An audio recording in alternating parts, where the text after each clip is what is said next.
Walter Scott. La historia de los demonios y las brujas. Alucinación de los sentidos. Origen de las opiniones generales sobre la hechicería entre los hombres. Creencia general, o como puede decirse, universal de los habitantes de la tierra en existencia de espíritus libres, de las trabas y las enfermedades del cuerpo. Está basada en ese sentimiento íntimo de la divinidad que habla a nuestros corazones y que demuestra a todos los hombres, aparte del corto número de los que no oyen esa voz celestial, que existe en nosotros una porción de la sustancia divina, no sujeta a las leyes de la muerte y de la disolución, pero que irá a buscar su puesto cual centinela relevado, cuando el cuerpo no le ofrezca un asilo conveniente. Sin el auxilio de la revelación, no puede esperarse que la razón puramente humana se halle en estado de formar conjeturas precisas y razonables sobre la suerte que cabo al alma separada del cuerpo. Pero la convicción de que existe una esencia indestructible y la creencia expresada por el poeta en opuesto sentido inducen a presumir la existencia de muchos millones de almas que no han sido aniquiladas, aunque la hayan degenerado en invisibles para los mortales que ni ven ni oyen ni experimentan sensación alguna, como no sea por medio de los imperfectos órganos de la humanidad. La probabilidad puede inducir a algunas almas metidabundas a prever en un estado futuro de recompensa o de castigo, bien como los que han adquirido alguna experiencia en la instrucción de los sordos y de los mudos. Conocen que sus alumnos, siquiera antes de haber recibido alguna instrucción por medios regulares, se han hallado en estado de formarse idea de la existencia de un Dios y de la distinción entre el alma y el cuerpo, sin otro auxilio que el de sus propias conjeturas. Esta circunstancia prueba que tamañas verdades se encuentran naturalmente en el entendimiento humano, pero semejante principio enseñado y comunicado conduce a otras conclusiones. La creencia en la inmortalidad del alma induce principalmente a creer en la posibilidad de las apariciones. Supuesta la existencia de estos espíritus separados del cuerpo, puede suponerse también que no son indiferentes los negocios humanos, y puede que no dejen de ejercer alguna influencia sobre ellos.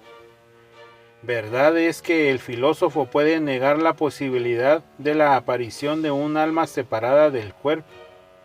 como no se trate de un milagro, porque siendo un milagro una suspensión de las leyes de la naturaleza, verificada directamente por el eterno autor de estas leyes, nadie puede oponer límites ni restricciones, mas sino esta excepción y estos límites indispensables, pueden pretender los filósofos con alguna razón que una vez el alma se ha separado del cuerpo pierde todas las cualidades que hacían su existencia visible o sensible a las facultades humanas. Con todo, estas dudas escépticas de los filósofos sobre la posibilidad de la aparición de las almas separadas del cuerpo no se presentan hasta que asoma la aurora de los conocimientos para ilustrar hasta cierto punto un país, y entonces solo se encuentran en un número insignificante de los individuos de la sociedad más reflexivos e instruidos que los demás. El pueblo ignorante no alcanza las objeciones de la filosofía contra la aparición de un alma despojada del cuerpo. La indudable verdad de que existen alrededor de nosotros y aún entre nosotros tantos millones de almas parece a la multitud suficiente para corroborar la creencia de que tales almas pueden en ciertos casos al menos entrar en comercio con el género humano. La mayor parte de los hombres no alcanza que el alma de un difunto existe sin poder tomar la forma exterior que tenía durante su vida, y no extienden más allá de sus investigaciones. Pasiones naturales a la humanidad que hace desear o temer que las apariciones sobrenaturales En la vida privada o pública se puede experimentar un sentimiento de entusiasmo que parece demostrar por el testimonio de la vista un comercio entre la tierra y el mundo superior. El hijo privado recientemente de su padre ve acercarse una crisis en que desea valerse de los consejos de su experiencia. Un viudo desea vivamente ver de nuevo a la quien le ha separado la tumba para siempre. Y para citar un ejemplo más siniestro, aunque muy común, el miserable que ha empapado sus manos en la sangre de sus semejantes se siente perseguido por el miedo de que el fantasma del asesinado aparezca al pie del lecho de su asesino. En todos estos casos, ¿quién puede dudar de que la imaginación, a favor de las circunstancias, tiene el poder de evocar ante los órganos de la vista los espectros que sólo existen en la idea de que los parecen testigos de su aparición? El ensueño presenta muchas. Si añadimos que una aparición semejante puede tener lugar en el curso de uno de estos sueños animados, en los cuales el que duerme, aunque preocupado de una visión que fue obra fuertemente de su ánimo, está advertido por los sentidos de la presencia de los objetos reales que le circundan, género de ensueño bastante común. Si experimenta el sentimiento íntimo de que está tendido en la cama, por ejemplo, y rodeado de los muebles que le son familiares en el acto en que se le muestra la pretendida aparición, es casi inútil razonar con el visionario para probarle que su ensueño no tiene nada de real, por cuanto que el espectro, bien que del todo imaginario, está circuido de muchas circunstancias que siente ser incontestables. Lo que no tiene duda ninguna es en cierto modo una garantía de la verdad de la aparición, de que sin esto hubiese dudado. Y si acontece de que haya ocurrido algún suceso que coincida con la naturaleza y el tiempo de la aparición, como la muerte de la persona con quien se ha soñado, debe ser frecuente, puesto que nuestros ensueños tienen de ordinario relación con el cumplimiento de lo que ocupa nuestra fantasía cuando estamos despiertos, y nos presagian muchas veces los acaecimientos más probables. Parece perfecta, y la concatenación de las circunstancias que constituye la prueba puede considerarse no sin fundamento como completa. Esta concatenación debe tener lugar con mucha frecuencia, según hemos dicho, atendido los elementos de que se forman los ensueños, y cuán natural es que ofrezcan a nuestra fantasía lo que nos ocupa cuando estamos despiertos. Así, cuando un soldado se haya expuesto a la muerte en tiempo de guerra, cuando un marinero arrastra los peligros del mar, cuando una mujer o un padre a quien idolatramos se ven atacados de una grave enfermedad, nuestra imaginación, estando dormidos, de sobremanera ocuparse en la desgracia cuyo presentimiento nos ponía cuando estábamos despiertos. Grande ha sido en todos tiempos el número de los ejemplos que se han referido de esos ensueños animados, y que se han considerado como un comercio verdadero con las almas. Pero muy más considerable es todavía en los siglos de ignorancia, en que tan mal se comprende la causa natural de los ensueños, como que se confunde con ideas místicas. Sin embargo, si se toman en consideración los miles de ensueños que se presentan a la imaginación de los hombres, el número de las coincidencias entre la visión y el suceso verdadero es menos considerable de lo que podríamos esperar de un cálculo imparcial. Pero en los países en que los ensueños que predicen el porvenir son un objeto de atención, el número de los que parecen corroborados por los sucesos ulteriores es harto considerable para propagar una creencia general en un comercio verdadero entre los vivos y los muertos. El sonambulismo y otras ilusiones nocturnas contribuyen mucho a formar los fantasmas que se nos presentan cuando el cuerpo se haya sumido en aquella situación que participa del sueño de la vigilia. Un sujeto muy respetable que mandara por mucho tiempo una embarcación mercante que en parte le pertenecía, ha dado cuenta al autor de un hecho semejante que pasó a su vista. Estaba anclado en el Tajo cuando el suceso siguiente y las consecuencias que podía acarrear le infundieron muchas inquietudes y recelos. Un portugués asesinó a un individuo de su tripulación y al momento se difundió la noticia de que el alma del difunto se hallaba a bordo. Como la mayor parte de los marinos es supersticiosa, los individuos de la tripulación del buque de mi amigo mostraron repugnancia a quedar a bordo, y se tuvo muy probable que prefirieran despertar a volverse a Inglaterra con un alma por pasajero. Deseando prevenir tamaña desgracia, el capitán resolvió indagar la verdad, y descubrió que si bien pretendían todos haber visto luces, escuchado algún ruido, etc.,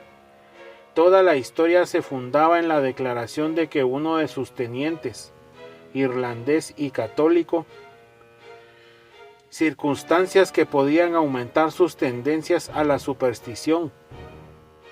pero siendo por lo demás hombre muy serio, muy honrado y muy sensato, no tenía razón alguna que pudiese inducirle a engañar a sabiendas al capitán. Aseguró pues solemnemente al Espitán que todas las especies se les aparecía el espectro del difunto. Le obligaba a dejar el cargo que desempeñaba en el buque y según sus mismas expresiones le hacía morir a fuego lento. Hizo esta relación con cierto horror que corroboraba la realidad de su peligro y sus temores. El capitán, sin entrar por entonces en discusiones, resolvió acechar durante la noche los movimientos de aquel hombre que veía un alma, mas no tengo bien presente si me dijo que lo hizo solo o con un testigo. En cuanto al reloj del buque, dio las 12 de la noche. Levantóse de golpe el señor durmiente conturbado y despavorido, encendió una vela y se dirigió a la cocina de la embarcación, donde se sentó con los ojos abiertos y fijos en el cual, si hubiese algún objeto muy horroroso, y aunque le veía con terror, no podía apartar de él sus miradas. Unos instantes después se levantó, tomó una garrafa, la llenó de agua con sal, hablándose a sí mismo en voz baja, y roció con ella toda la cocina. Por último lanzó un profundo suspiro,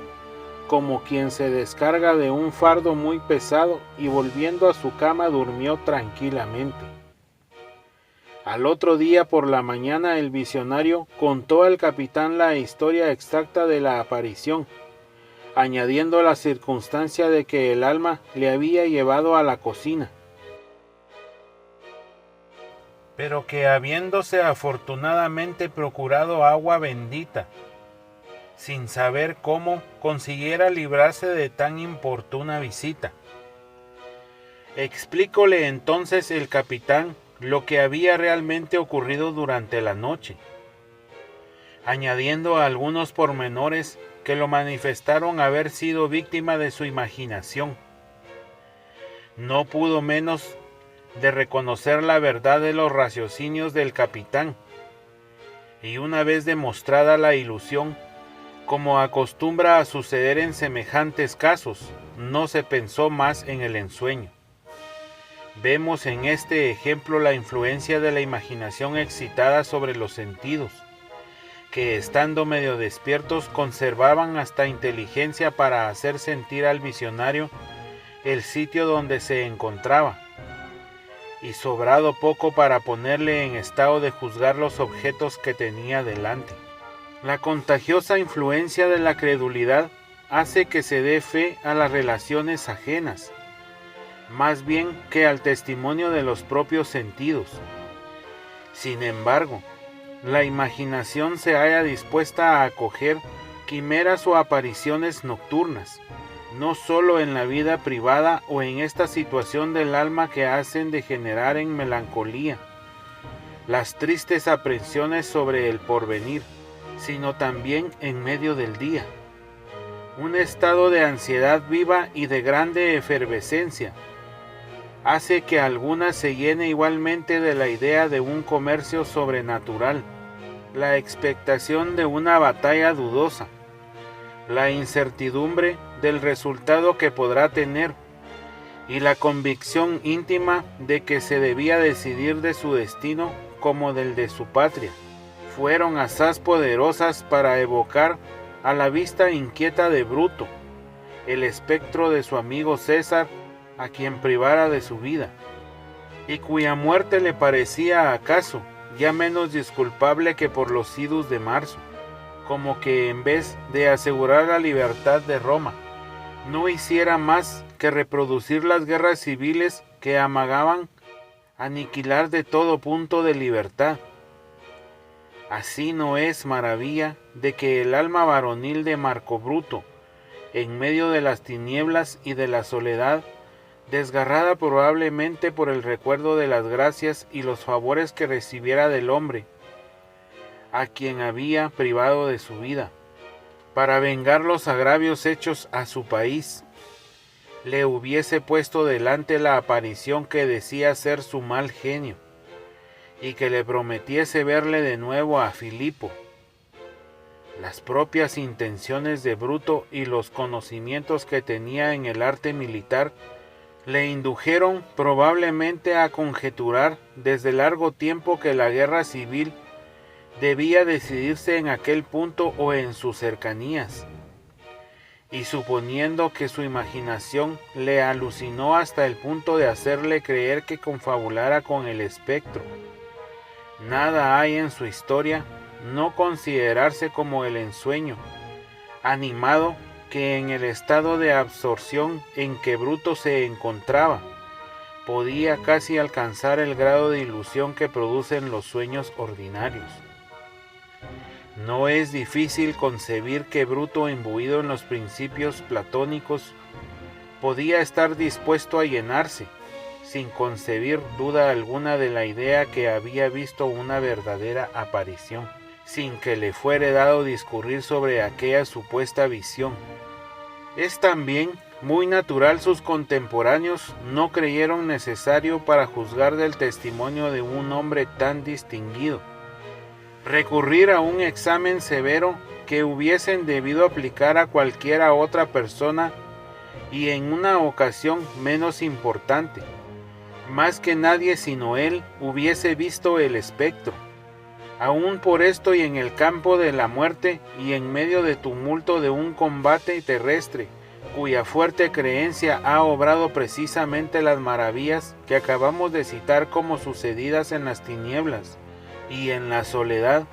y los que se han visto en los umbrales mismos del mundo de los espíritus ocupados en mandar semejantes a aquellas regiones tenebrosas, han creído ver muchas veces la aparición de esos seres cuya idea asociaba con semejantes escenas su mitología nacional. En una batalla indecisa y en medio de la violencia del estruendo y del movimiento inherente a esta situación, creían los antiguos ver a sus dioses Castor y Pólux, combatiendo en la vanguardia para infundirlos de valor. Los paganos escandinavos veían los seres a quien juzgaban elegir los que debían parecer, y los católicos reconocieron también al belicioso San Jorge y al valiente Santiago en las primeras filas de los combatientes, señalándoles el camino de la victoria.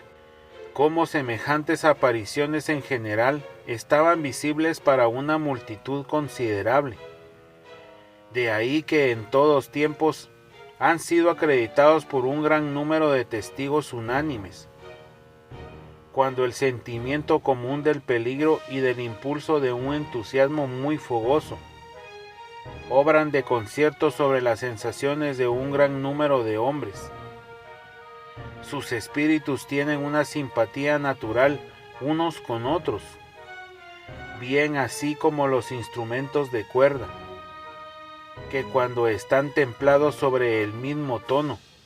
si se toca uno, producen los demás una vibración unísona con los sonidos causados por el primero.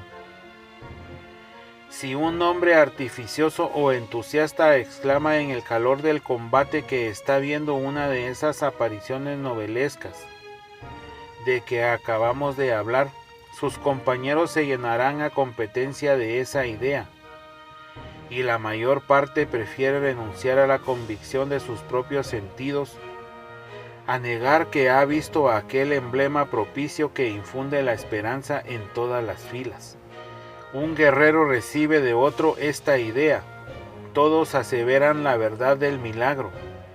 y se gana la batalla antes de que se haya venido en conocimiento del error. En este caso, el número de testigos que en otras circunstancias conduciría a descubrir la impostura, le da todavía una base más sólida y consistente. Podemos tomarnos la libertad de citar dos ejemplos palpables de esta disposición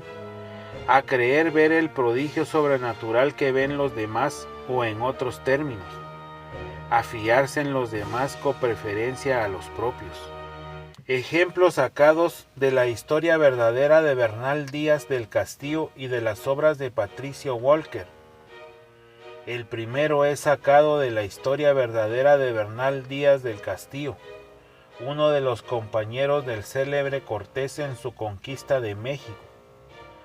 Después de haber dado cuenta de una gran victoria alcanzada sobre la superioridad numérica, refiere el hecho mencionado en la crónica contemporánea de Gomera,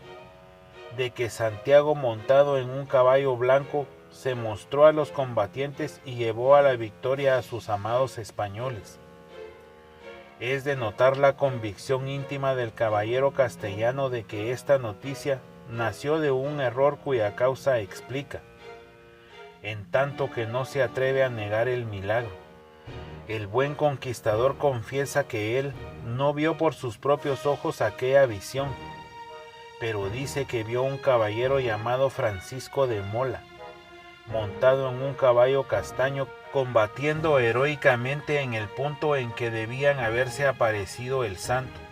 y en vez de sacar de esto la conclusión natural exclama: «Pecador de mí, ¿quién soy yo para ser admitido al favor de ver al bienaventurado apóstol?». El otro ejemplo del carácter contagioso de la superstición se encuentra en una obra escocesa,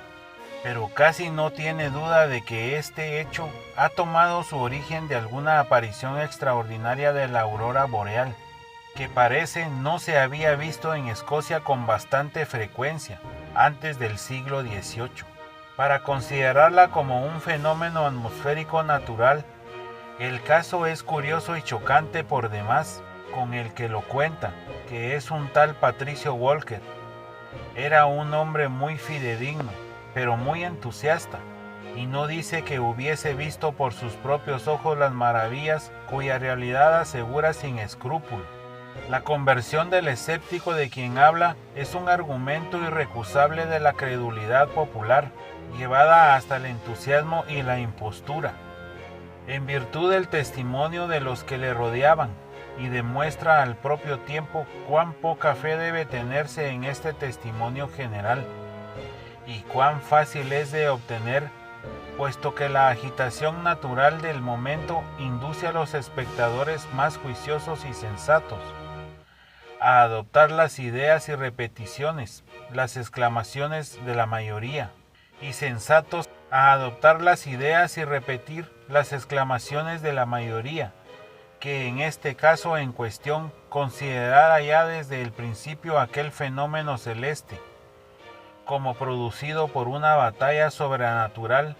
signo y presagio de futuras guerras civiles. En 1686, por los meses de junio y julio, dice el buen cronista, se reunió por espacio de muchas noches con un gran número de personas en las cercanías de Crosford Bot, 2 millas abajo de Lañarde, y particularmente en Maine, como pueden aseverarlo muchas personas que aún viven, escala una lluvia de gorros, de sombreros, de fusiles y de sables que cubrían los árboles y la tierra. Veíanse compañías enteras de hombres armados marchando en buen orden a orillas del río, y otras compañías que cruzándose mutuamente caían en la tierra y desaparecían. A estas compañías sucedían inmediatamente otras que marchaban de la misma manera, como yo hubiese ido a aquel sitio por espacio de 3 noches consecutivas. Noté que las 2/3 partes de los espectadores veía el prodigio y la tercera restante no lo veía. Verdad es que yo no acertaba a ver nada, más era la del terror que reinaba entre los que veían, que podían muy bien observarlo los mismos que no veían. Tenía a mi lado un hombre que estaba en pie y hablaba como hablaban muchos diciendo: es junto de brujos y de brujas, que me maten si veo nada de lo que suponen. Y al momento se verificó en su fisonomía una mudanza muy singular, como ser tan grande del miedo y el terror que ahí reinaban. Exclamó: vosotros los que veis, no digáis lo contrario, porque es muy cierto, y cualquiera puede verlo, como no esté completamente ciego. Y los que veían decían que gatillos tenían los fusiles, su longitud y su calibre, que puños tenían los sables, si eran pequeños o al modo de los montañeses, como remataban los gorros y si eran negros o azules. Y los que vieron aquel prodigio cuando hacían un viaje, velan caer a su paso un gorro y un sable. Este fenómeno singular en que creyó toda una multitud, aunque solo las 2/3 partes vieron lo que hubiese debido estar visible para todos a ser verdadero el prodigio, puede compararse o la hazaña de un bufón que, habiéndose plantado en actitud de admiración con la vista fija en el león de bronce, tan conocido que adornaba la fachada, llamó la atención de los transeúntes y exclamó: calle y menea la cola, y todavía la menea. Y con esto consiguió que en pocos minutos se llenara la calle de un inmenso gentío. Algunos se imaginaron haber visto realmente a León de Perey meneando la cola, y los otros estuvieron aguardando inútilmente a ver el mismo fenómeno. La prueba aparente de un comercio con el mundo sobrenatural deriva a veces de la alteración de los órganos. En todos los casos hasta aquí mencionados, hemos supuesto que el que veía un alma estaba en plena posesión de sus facultades intelectuales, si no es que se ha tratado de algún delirante en que estuvieran alteradas momentáneamente durante el sueño, y en quien se hubiese hecho más difícil la posibilidad de corregir los extravíos de la imaginación, en razón de no poder apelar al testimonio de los sentidos. En todos estos casos se supone que el individuo se halla sano,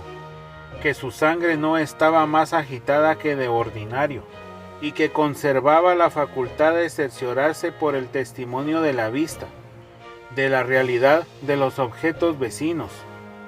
Es constante, sin embargo, que existe más de una enfermedad conocida de los médicos,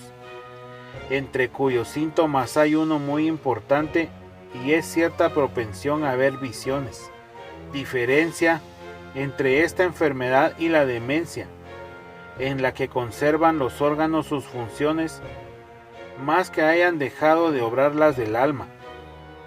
Esta enfermedad funesta no es propiamente la demencia, que es la más horrible de todas, pero se le parece bastante, y en ciertas constituciones puede acarrearla. Su sola diferencia en mi concepto consiste en que los casos de demencia, el alma del enfermo está dañada, de forma que el sistema orgánico a los sentidos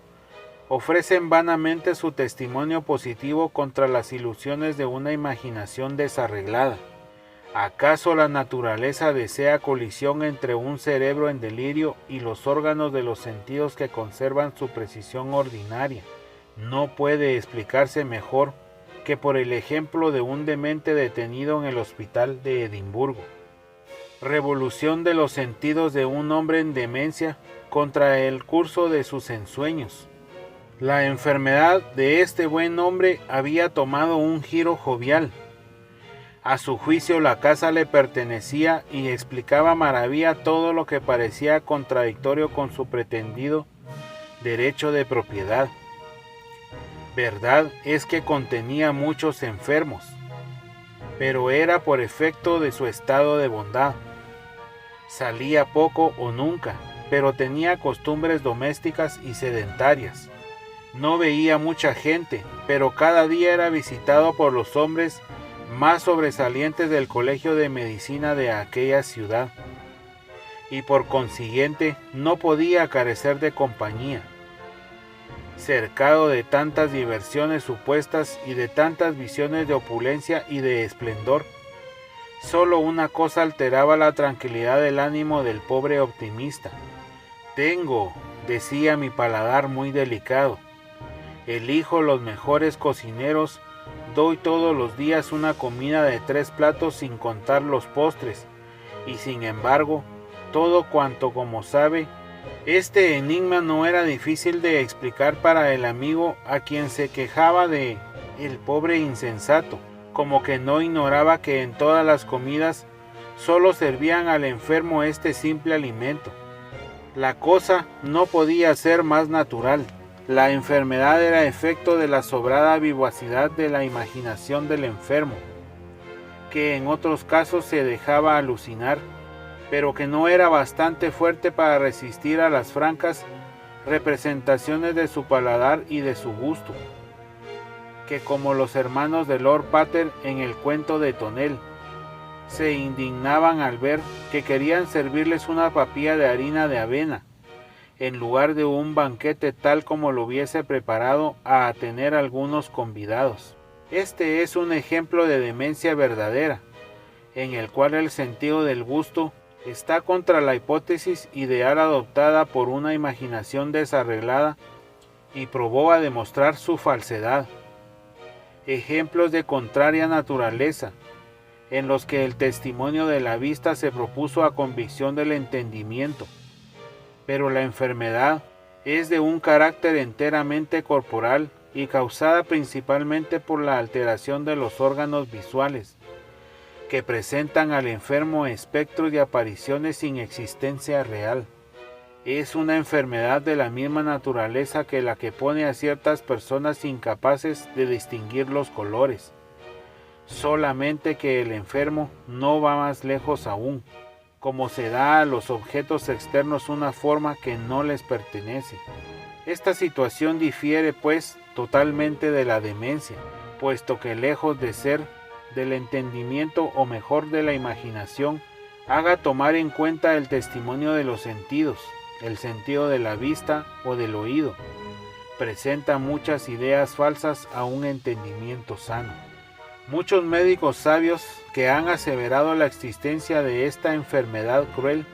están de acuerdo sobre este punto y dicen que es ocasionada por diferentes causas. La más común está en la disipación e intemperancia de sujetos que ven a lo que llaman vulgarmente flatos,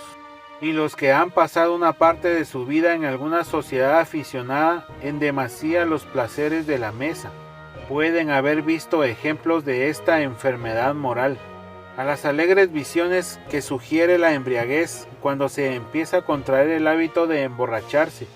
suceden a poco escenas e impresiones terribles que destruyen la tranquilidad de la víctima de la intemperancia. En la soledad y aún en las horas mismas que concede a la sociedad, le persiguen las apariciones más espantosas. Y cuando por una mudanza de costumbres el entendimiento se ve libre de aquellos síntomas crueles, la más leve renovación de las mismas ideas basta para resistir al bebedor arrepentido todo el sentimiento de sus miserias. Es de creer que existe un gran número de casos semejantes que pueden ser motivados no solo por la debilidad del estómago debido al exceso de vino o a los licores espirituosos, que afectan sensiblemente el sentido de la vista, sino también por el hábito que contrae el entendimiento de dejarse imponer por visiones fantásticas, que son el resultado de una frecuente embriaguez, como que la imaginación, ni más ni menos que un miembro dislocado, está sujeta a desordenarse de nuevo, aun cuando ocasione la alteración una causa diferente. Es fácil de suponer que un estado habitual de efervescencia, causado por el uso de alguna droga embriagante, o como las diversas sustancias que por él pueden suplir, debe exponer a los mismos inconvenientes a los que contraen el peligroso hábito. Es probable que acarrearía la misma enfermedad del uso muy frecuente del óxido nitroso, que tan fuertemente afecta los sentidos y que causa un éxtasis de poca duración. Hay, empero, otras muchas que en concepto de los médicos producen el propio síntoma, es decir, que a los ojos del enfermo da cuerpo a ilusiones imaginarias y visibles tan solo para él. Sucede a veces que esta persecución de ilusiones fantasmagóricas no puede atribuirse a los excesos del enfermo, y en este caso es ocasionada sin duda por alguna alteración en el estado de la sangre o el sistema nervioso. El sabio e ingenioso Dr. Ferrier de Manchester dio a conocer al público el primer caso de esta naturaleza, que así puede llamarse, del célebre librero de Berlín. No era Nicolai un simple expendedor de libros, sino un literario que tuvo la energía moral de someter a la Sociedad Filosófica de Berlín un cuadro de los sufrimientos que experimentaba de resultas de una enfermedad que le había ocasionado ilusiones fantásticas. Bastará referir en pocas palabras las circunstancias principales, como que han quedado muchas veces expuestas a los ojos del público y han sido explicadas ya por el Dr. Ferrier. Nicolai hace remontar la primera causa de su enfermedad a una serie no interrumpida de sucesos desagradables que le ocurrieron a principios de 1791. A los efectos de la postración que resultó de aquellas circunstancias fatales, contribuyó mucho la falla de descuidar las sangrías periódicas a que estaba acostumbrado. El estado de su salud le dio cierta disposición a ver fantasmas que visitaban, o para hablar más correctamente, que frecuentaban los aposentos del doctor librero, ofreciendo a su vista una multitud de personas que caminaban y obraban en su presencia, y hasta le dirigían la palabra. Nada ofrecían aquellos fantasmas de desagradable a la imaginación del visionario, ya por su criterio, ya por sus expresiones, y tenía Nicolai bastante firmeza para que su aparición solo le inspirase una especie de curiosidad, como que desde principio al final de aquellas ilusiones quedó convencido de que tan singulares electos eran síntomas del estado de su salud. Así los miraba únicamente como objetos de aprehensión. Basta que al cabo de cierto tiempo y después de haber empleado los socorros de la medicina, le aparecieron los fantasmas bajo una forma menos distinta. Luego le ofrecieron colores menos vivos, palidecieron enseguida y por último desaparecieron completamente. A buen seguro se habrán encontrado en el mismo caso que Nicolai muchos en quien el amor de la ciencia no ha podido sobreponerse a la natural repugnancia que sienten a poner en conocimiento del público los pormenores de una enfermedad tan singular. Es constante que han tenido que jugar alguna de estas enfermedades y a veces han tenido un fin desastroso. Mas no se sigue de aquí que el síntoma tan importante en la discusión que nos ocupa haya sido siempre efecto de una causa idéntica. De cómo era considerada la brujería en la antigüedad, efectos de la caída del hombre sobre las comunicaciones entre el género humano y el mundo espiritual va a grado de comunicación que hubiese podido existir entre el género humano y los habitantes del otro mundo, a haber obedecido nuestros primeros padres las órdenes del Criador, solo pueden ser objeto de investigaciones útiles. ¿Acaso sin sobrada presunción podemos suponer con Milton que uno de los necesarios efectos de la falla que cometieron al comer el fruto vedado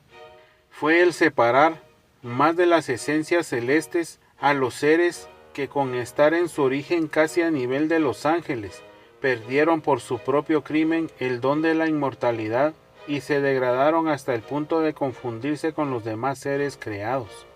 Aún después de la caída del hombre, tuvieron lugar algunas comunicaciones con el mundo espiritual,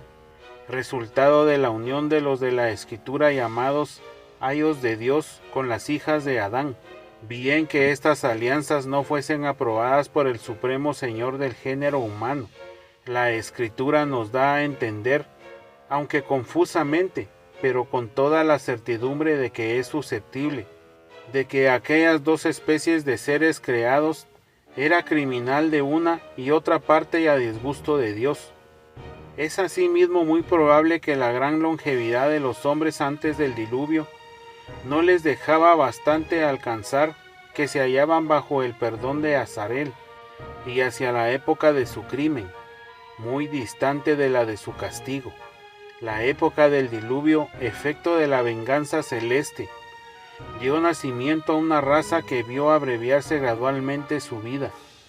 y que, siendo admitida a una intimidad mucho más rara con los seres que poseían un rango más distinguido en la creación, tomaron naturalmente una posición más baja en la escala de los seres creados. En consecuencia, después de aquella época, ya no se trata de y aquellas uniones contranaturales que precedieron al diluvio. Y sabemos que el género humano, al separarse y al dispersarse por diferentes partes del mundo, comenzó en varios puntos y bajo distintos auspicios a desempeñar el cargo de poblar la tierra que se le impusiera como el objeto de su creación. Sabemos también que en tanto que Dios se manifestase a los que debían ser los padres de su pueblo escogido, algunos hombres malos, por ventura con el auxilio de los ángeles caídos, se hallaron en estado de marchar a la par con los profetas de Dios de Israel y aún procuraron igualarles. No nos es dado decidir si los magos de Faraón, rey de Egipto, lucharon contra el Moisés a presencia de aquel príncipe y del pueblo por medio de la hechicería o juegos de manos, convirtiendo sus varillas en serpientes e imitando muchas de las plagas con que la venganza del cielo castigó a aquel reino. Sea empero que los magos se valiesen de algunas comunicaciones sobrenaturales para producir aquellos prodigios, sea que los llevasen a efecto con su habilidad en los juegos de manos, ello es, que lo hicieron públicamente, y aunque no sabemos de positivo hasta dónde alcanzaba su poder y la fuente de dónde la sacaban, ¿quién puede dudar que sabemos cuánto nos importa saber? Llegamos a esto a la época en que quiso Dios encargarse directamente en esto de dar leyes a su pueblo escogido, pero sin saber con exactitud si el crimen de hechicería o el comercio entre el mundo espiritual y los seres revestidos de un cuerpo con un fin reprensible exista después del diluvio o era castigado con marcadas señales del descontento divino. Gracias por escuchar.